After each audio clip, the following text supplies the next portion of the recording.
अगर मैं आपसे पूछूं एटीएम को कैसे पता चलता है आपका बैलेंस कितना है, पिन सही है या गलत, और आपके अकाउंट में पैसे है या नहीं।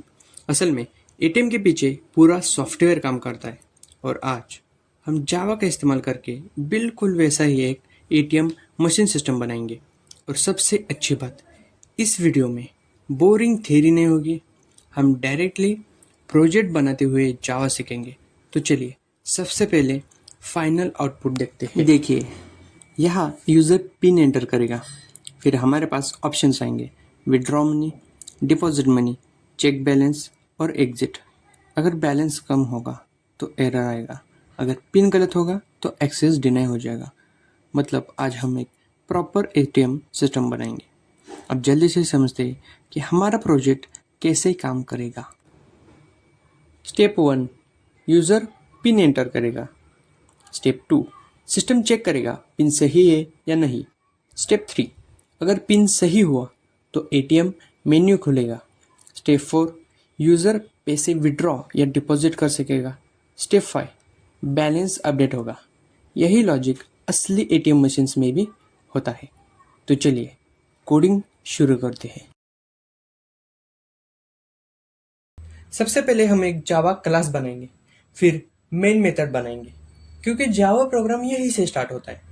अब एटीएम को कुछ इंपॉर्टेंट डेटा स्टोर करके रखना होगा, जैसे यूज़र का अकाउंट बैलेंस और एटीएम का ओरिजिनल पिन। यहाँ हमने इनिशियल बैलेंस 1000 रखा है और पिन 1234 रखा है। और इस तरह की इंफॉर्मेशन स्टोर करने के लिए हम वेरिएबल्स का इस्तेमाल करते हैं। अब हमें यूज़र से इनपुट लेना है, क्योंकि एटीएम को यूज़र से पिन पूछना होगा। जावा में कीबोर्ड से इनपुट लेने के लिए हम स्कैनर क्लास का इस्तेमाल करते हैं। अब यूज़र अपना पिन एंटर करेगा और एंटर्ड पिन वेरिएबल में यूज़र का पिन स्टोर हो जाएगा। अब सबसे इंपॉर्टेंट काम, पिन वेरिफिकेशन। एटीएम चेक करेगा क्या एंटर्ड पिन और ओरिजिनल पिन सेम है या नहीं। अगर दोनों सेम है तो यूज़र को एक्सेस मिलेगा, वरना एक्सेस डिनाई हो जाएगा। यही लॉजिक रियल एटीएम मशीन्स में भी इस्तेमाल होता है।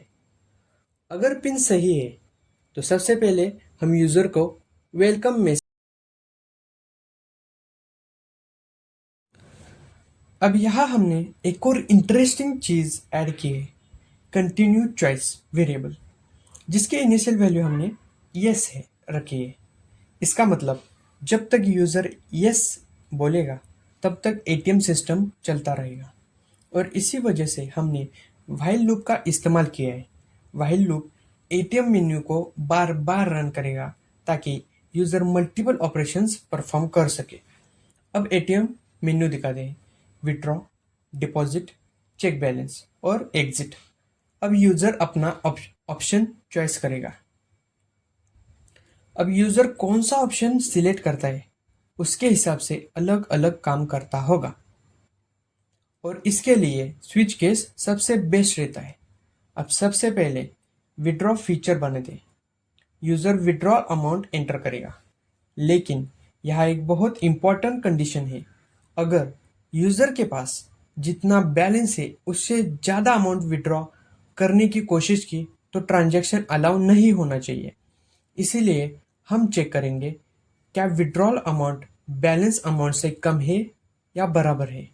अगर कंडीशन ट्रू हुई तो बैलेंस में विड्रॉल अमाउंट माइनस हो जाएगा, फिर विड्रॉल सक्सेसफुल मैसेज दिखाई देगा और अपडेटेड रिमेनिंग बैलेंस भी दिखाई देगा।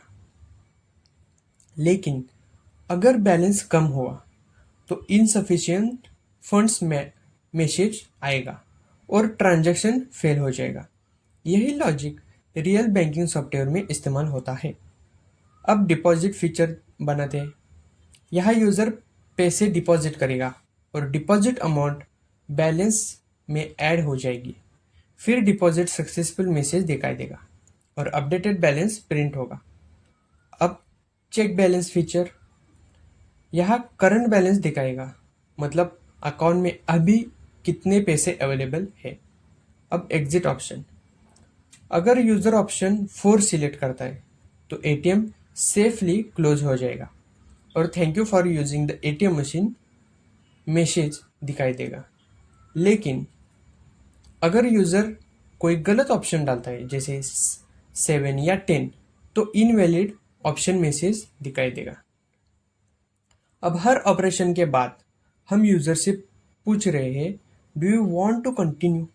अगर यूज़र यस लिखता है तो एटीएम मेन्यू फिर से ओपन होगा, और अगर यूज़र नो लिखता है तो लूप बंद हो जाएगा। उसके बाद फाइनल थैंक यू मैसेज दिखाई देगा, thank you for using the ATM. अब पूरा प्रोजेक्ट टेस्ट करके देखते हैं। पहले सही पिन डालते हैं, अब विड्रॉ करते हैं, फिर बैलेंस चेक करते हैं। देख सकते हैं बैलेंस सक्सेसफुल अपडेट हो गया। अब डिपॉजिट करके देखते हैं और अपडेटेड बैलेंस फिर से दिखाई दे रहा है। अब गलत ऑप्शन डालकर देखते हैं और यहाँ इनवैलिड ऑप्शन मैसेज आ गया है। अब गलत पिन डालते हैं और यहाँ सिस्टम ने एक्सेस डिनाई कर दिया है। तो दोस्तों, आज हमने जावा का इस्तेमाल करके एक रियल एटीएम मशीन सिस्टम बनाई, और इस प्रोजेक्ट के अंदर आपने प्रैक्टिकल सीखा वेरिएबल्स क्या होते हैं, स्कैनर इनपुट क्या होता है, इफ एल्स कंडीशंस क्या होती है, लूप्स क्या होते हैं, व्हाइल लूप क्या होता है, स्विच केस, ऑपरेटर्स और रियल एटीएम लॉजिक। और सबसे इम्पोर्टेंट बात, आपने सिर्फ थियरी नहीं सीखी बल्कि एक रियल सॉफ्टवेयर बिल्ड किया है। अब आपके लिए एक छोटा सा चैलेंज, ट्राई करके देखो। Change pin feature, transaction history और फास्ट कैश ऑप्शन। अगर आपने बनाया तो कमेंट में ज़रूर बताना।